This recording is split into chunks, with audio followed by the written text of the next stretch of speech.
मैं एम बिलाल मंसूरी। आज सुबह जब हमारी आँख खुली तो हमने देखा कि दो बकरे, एक बकरी और दो मुर्गी बच्चे मृत अवस्था में मिले।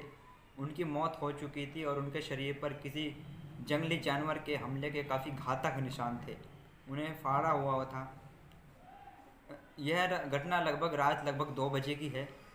एक मुर्गी ज़ोर से बोलती हुई कमरे तक पहुंची। उसके बाद हमारी आँख खुली और हमने उठकर देखा तो तब तक उन सभी की मौत हो चुकी थी। और बकरी बच्चों की उम्र लगभग 9 माह की थी, तीनों की। और इस हादसे से हमारे परिवार को लगभग 20,000 रुपये का नुकसान हुआ और उन बच्चों को अपनी जान गंवानी पड़ी। हमारे घर के मेन दरवाजे पर एक रास्ता खुला हुआ है, एक छत की तरफ से जाल लगा हुआ है। तो यह तो साफ़ नहीं हो रहा है कि किस जानवर ने यह हमला किया है और वो किस रास्ते से आया होगा।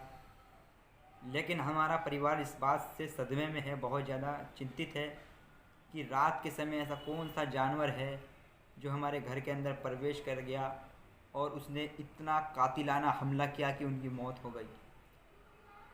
अगर यह हमला रात के समय जानवर पर हो सकता है तो किसी परिवार के सदस्य पर भी हो सकता है या हो सकता था, जिससे परिवार के सदस्यों में एक चिंता बनी हुई है हमारे कि आज जानवरों पर हमला हुआ है, कल को हमारे परिवार के सदस्यों पे हमला हो सकता है।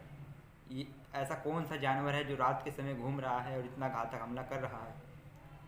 इस संबंध में मैंने थाना प्रभारी मवाना को भी एक तहरीर दी है कि वो इसकी जांच करें। यदि इस संबंध में नगर पालिका की तरफ से, थाना की तरफ से, किसी भी प्रशासनिक अधिकारी की तरफ से लापरवाही बरती जाती है तो यह बिल्कुल ठीक नहीं होगा। क्योंकि अगर रात के समय यह हमला हमारे घर हो सकता है तो किसी अन्य के भी हो सकता है और जानवर नहीं बल्कि किसी मनुष्य को भी जान तक गंवानी पड़ सकती है। इसलिए सभी प्रशासनिक अधिकारियों से हमारी मांग है कि इस हादसे की जांच करें।